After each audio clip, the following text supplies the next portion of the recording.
और नेक्स्ट नाम है सर आपका? My name is Alam Ansari. Okay. मैंने 2019 में बैंक ज्वाइन किया है और 2019 से ही मैंने एग्ज़ाम देना स्टार्ट कर दिया था। लेकिन जब फर्स्ट टाइम दिया तो पढ़ना बुक से था, अड्डा के बारे में पता नहीं था कि मतलब जेआईबी सीआईबी के लिए पढ़ाते थे। बैंक के लिए मैंने अड्डा की ही तैयारी किया था, लेकिन जेआईबी सीआईबी के बारे में पता नहीं था। ये मेरे को करीब 2020 के लास्ट में करीब पता चला। उसके बाद से मैंने अड्डा के वीडियोज़ देखना स्टार्ट किए। स्टार्टिंग में नहीं निकलने का रीज़न था कि जब बुक से पढ़ते थे तो बहुत वास्ट लगता था कि पढ़ाई करना बहुत ज़्यादा है और इतना तो टाइम मिल नहीं पाता है, और अगर ऑफिसर हैं तो 7 बजे के बाद ही ड्यूटी ख़त्म होती है, तो उस वजह से बहुत ज़्यादा एक जोश हो जाने की वजह से पढ़ने का मन नहीं करता था। तो हल्का फुल्का पढ़ने से वैसे एग्ज़ाम देते थे तो सीरियसली पढ़ाई कभी नहीं हो पाती थी, तो जिसकी वजह से एग्ज़ाम नहीं निकल पाता था।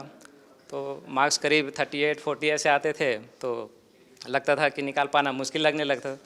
तो मेन जो हो गया कि नहीं निकालने का ऐसा लगता है कि हम लोग जैसे बैंक में हैं तो बैंक से ही पूछा जाता है, तो हमें ऐसा फील होता है कि हम हल्का फुल्का पढ़ के भी निकाल सकते हैं, लेकिन एक्चुअली में ऐसा होता नहीं है। बहुत ही डिटेल्ड पूछा जाता है, जो कि हम बैंक में भी जल्दी यूज नहीं करते उतना कंसेप्ट। तो उसकी वजह से पढ़ाई करना बहुत ज़रूरी है, और वो भी कंसिस्टेंट रह के। लेकिन जब फिर दोबारा मैंने स्टार्ट किया तो क्या होता है कि बुक से पढ़ने का मुझे हैबिट नहीं था ज़्यादा, तो फिर मैंने देखा कि वीडियो ही पढ़ने में मेरे को इंटरेस्ट आता है। तब मैंने डिसाइड कर लिया कि अड्डा से ही पढ़ना है। उसके बावजूद इस टाइम 2022 में मैंने पढ़ाई किया, लेकिन सीरियसली हल्का फुल्का ही पढ़ाई किया। लेकिन जब पता चला कि सिलेबस चेंज होने वाला है तब मैं जाके सीरियस हुआ कि इस बार निकालना है जैसे भी करके, नहीं तो सिलेबस भी बढ़ जाएगा। एक सब्जेक्ट ऐड हो रहा था तो डिसाइड करना था इस बार कि निकालना है करके। लेकिन जब एग्ज़ाम दिए तो फर्स्ट एग्ज़ाम में 48 मार्क्स आए। सेकेंड में एग्ज़ाम दिया एफबी का, तो मेरे को क्या मैथ अच्छा है तो मैं सिर्फ एफबी पढ़ता था। पीपीबी और एफबी के पीपीबी और एलआरएबी के लिए हल्का फुल्का 2-4 वीडियो देख लिए, फिर इंटरेस्ट नहीं आता तो फिर मैं एफबी में ही आ जाता था क्योंकि मैथ की वजह से। लेकिन जब एग्ज़ाम दिए तो पीपीबी में 48 आए, एफबी में दिए पढ़ा था लेकिन फिर भी 48 मार्क्स ही आए।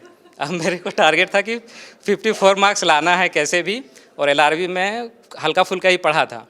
तब फिर पता चला कि एलआरबी का पावर पैक आया है करके सर ने बताया, तो मैंने तुरंत वो ख़रीदा कि अब 2 सप्ताह टाइम है, मतलब 1 सप्ताह 2 सप्ताह जो बीच में टाइम था, इसमें करके मिनिमम 54 मार्क्स लाना है और इस बार निकालना ही है करके। तब मैंने ये सर पढ़ाते थे सुबह, परवीन सर, सुबह 6 बजे से क्लास होती थी, उठने का मन नहीं करता था, ठंडा रहता था, लेकिन देख रहे कि सर भी पढ़ा रहे, सर भी थोड़े थोड़े सोए से रहते थे, लेकिन हम भी वैसे ही उसी टाइम उठ के हल्का हल्का सा नींद आ रही हो लेकिन फिर भी धीरे धीरे करके आधे घंटे में फ्रेश हो जाते थे पढ़ते पढ़ते। और फिर 1 सप्ताह लास्ट में मैंने 2-3 छुट्टी भी ले लिया बैंक से कि इस बार मेरे को निकालना है, और अच्छे से सीरियसली होकर पढ़ा और फाइनली 56 मार्क्स आ गया। तो बहुत खुशी हुआ उस बात को लेकर। कॉन्ग्रेचुलेशंस। Thank you ma'am. तो इसमें ये नहीं निकलने का अगर देखा जाए तो क्या होता है, हम बहुत हल्के में लेते हैं कि थोड़ा बहुत पढ़ेंगे, 2-4 दिन पढ़ेंगे या सप्ताह 15 दिन पढ़ने से निकल जाएगा, लेकिन एक्चुअली में ऐसा होता नहीं है। हम यही सोच सोच के, मैं भी करीब 3 अटैम्प्ट पहले दे चुका था, ये चौथा अटैम्प्ट था तब जाके निकला। तो इसमें ये कहना चाहूँगा कि कम से कम 15 महीना दिन, अगर कम भी हो तो 15 महीने या फिर मंथ में कम से कम 1 महीने फुल्ली सीरियस होकर पढ़ने से ही ये निकल पाना हो सकता है। उसके बगैर अगर लगता है कि हल्के में ये पढ़ के, हल्का फुल्का पढ़ के, तो उसी वजह से लोग अटक जाते हैं। तो अगर निकालना है तो कम से कम 1-2 महीने मिनिमम, या नहीं तो अगर स्टार्टिंग से ही थोड़ा छुट्टी के दिन सैटरडे संडे को लेके अगर हम 6 महीने पढ़ें तो ये 100% निकल ही जाना है। बेसिकली टाइम टेबल मैनेज करना इज़ रियली इंपॉर्टेंट, बिकॉज जब मतलब मेरे को तो लगता है कि आप लोग काबिल तारीफ़ है जो आप पढ़ लेते हैं। अगर मुझे कोई बोले कि जॉब के बाद पढ़ना है मुझे लगता है कि मैं जॉब भी छोड़ दूँ, पढ़ना भी छोड़ दूँ। मतलब घर पे जाके I understand you have so many things to do. मतलब आप घर सुबह आते हो यहाँ पे, मुझे ऐसा लगता है कि जब मैं घर पहुँचती हूँ तो सबको लगता है कि घर पे ऑफिस में मैं आराम कर रही थी और अब जाके घर के थोड़े से जो काम है वो कर लो। तो I understand it is with everyone. घर पे हम जाते हैं, है ना, टास्क पूरा रहता है करने का, तो उसके बाद पढ़ना बहुत चैलेंजिंग हो जाता है। It's really challenging and I get that completely. मतलब मुझे तो यही लगता रहता है, मैं मन में कभी कभी सोचती हूँ यार ये लोग कैसे सुबह 6 बजे उठ जाते हैं, कैसे पढ़ लेते हैं।